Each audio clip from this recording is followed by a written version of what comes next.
Tongue tearer, the most brutal torture tool in history. The tongue tearer, also known as the tongue tearer, is one of the most gruesome torture devices used throughout history to silence those deemed dangerous or rebellious. This tool is made of metal, shaped like a pair of pliers with sharp clamps, designed to grip the victim's tongue. During the torture, the victim's mouth is forced open with other devices, then the tongue is pulled out. The torturer will use force to clamp down and tear or cut off the tongue, causing terrible pain and severe bleeding.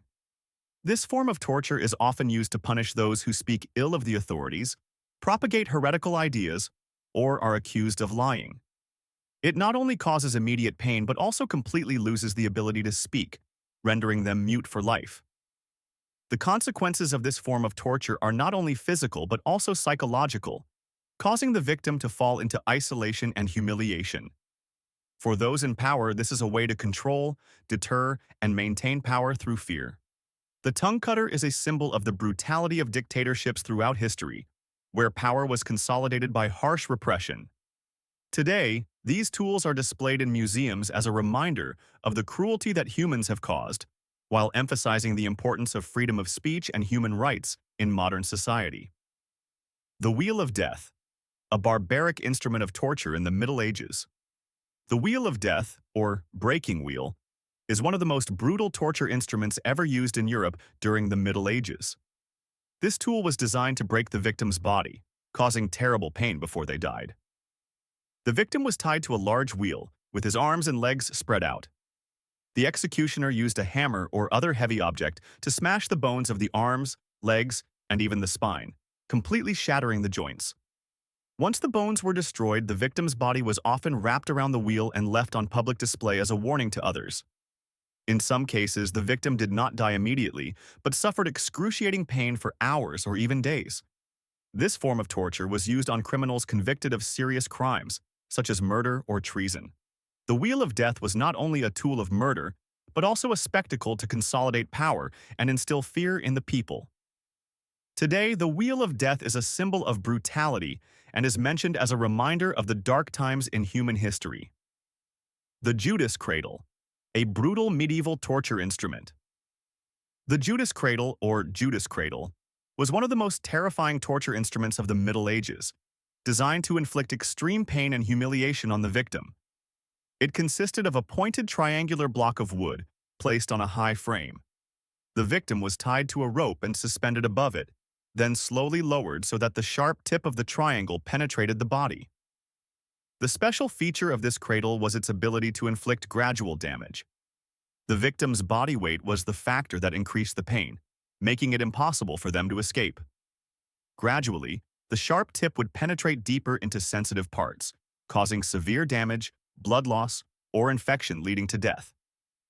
To prolong the pain, the torturer could adjust the rope, increasing or decreasing the pressure.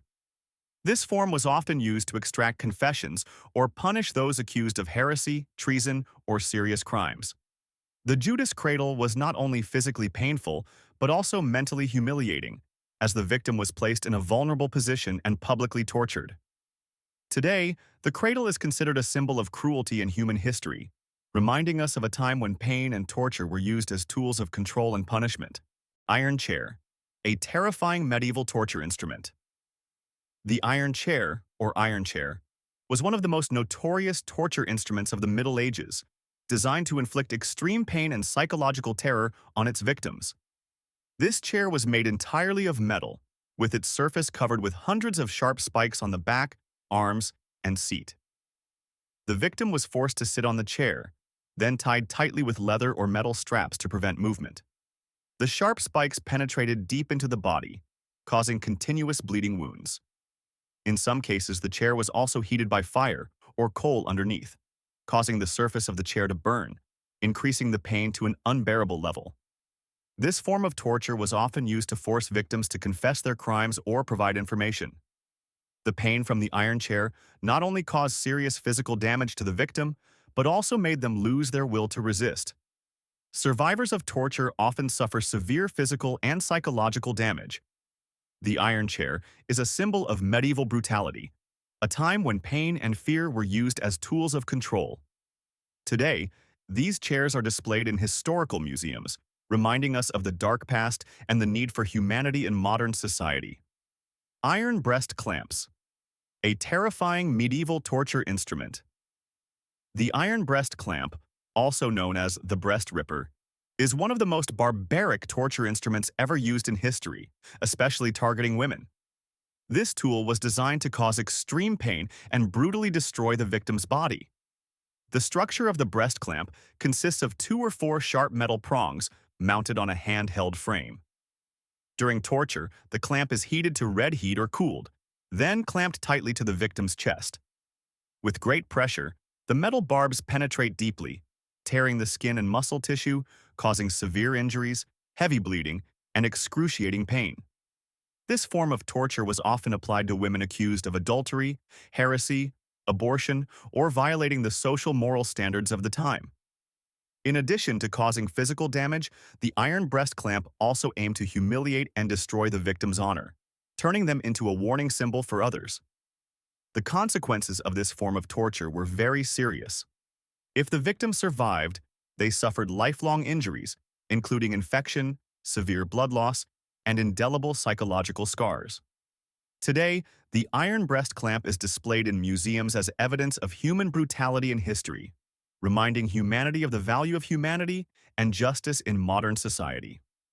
Knee splitter, a brutal medieval torture instrument.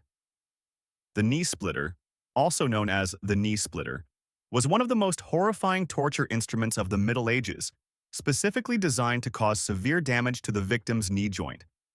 This instrument not only caused extreme pain but also left permanent sequelae. The machine consisted of 2 serrated or spiked metal bars, connected by a screw shaft. The victim's knee would be placed between the 2 bars, then the torturer would slowly rotate the shaft so that the 2 serrated bars squeezed and crushed the joint, ligaments, and soft tissues. The result was a complete destruction of the knee, leaving the victim unable to walk and in extreme pain. This form of torture was often used to punish or extract confessions from people accused of heresy, rebellion, or acts against the ruling class. In some cases, the machine was not only used on the knee, but also on other joints such as the elbow or wrist. The consequences of the knee separator were extremely serious. If the victim did not die from blood loss or shock, they would be left with lifelong disabilities, loss of mobility, and chronic pain. It was not only a torture device but also a way to humiliate and destroy the victim's will. Today, the knee separator is considered a symbol of historical brutality, reminding us of a time when pain and fear were used to maintain power. Such tools are displayed in museums to remind us of the value of humanity and justice in modern society. Hanging coffin, a tool of physical and mental destruction. The hanging coffin, also known as the hanging coffin or gibbet cage, was one of the most brutal methods of torture and execution in the Middle Ages. This tool not only caused physical pain but also severe psychological punishment, often used to humiliate and deter the public. The hanging coffin was designed as a metal cage or wooden frame shaped like the human body. The victim was locked tightly in the cage and hung high, usually on a pole or tree, in public places for everyone to witness. The cramped space of the cage prevented the victim from moving or changing position, causing gradual pain as the body stiffened and the joints were under long-term pressure. In many cases, the victim was not provided with food or water, had to endure the heat, rain, wind, and was attacked by birds and animals.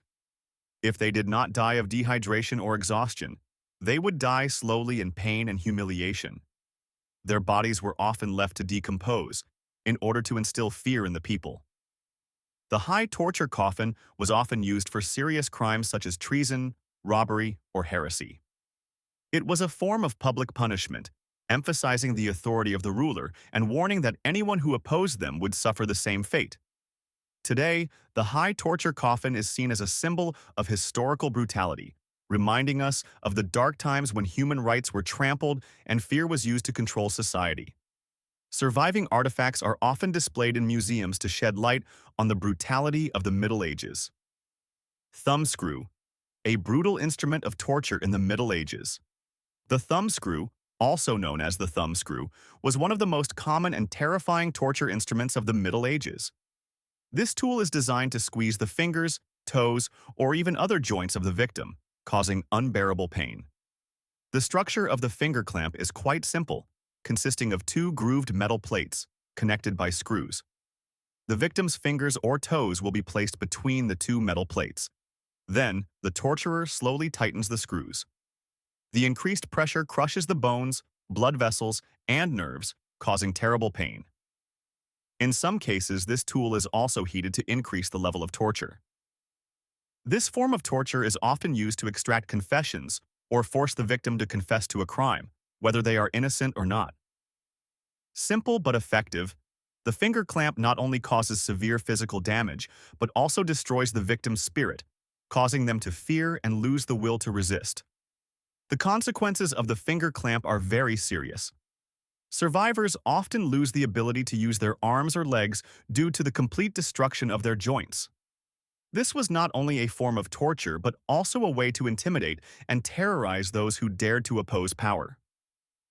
Today, the finger clamp is one of the most obvious symbols of the brutality of the Middle Ages. It is displayed in museums as a reminder of the value of humanity and the need for justice in modern society. The instruments of torture in the Middle Ages not only represent human brutality, but also reflect a dark period of history where fear and pain were used as tools to maintain power. Don't forget to like, share, and subscribe to the channel so you don't miss out on the next interesting content. Thank you for watching, and see you in the next video.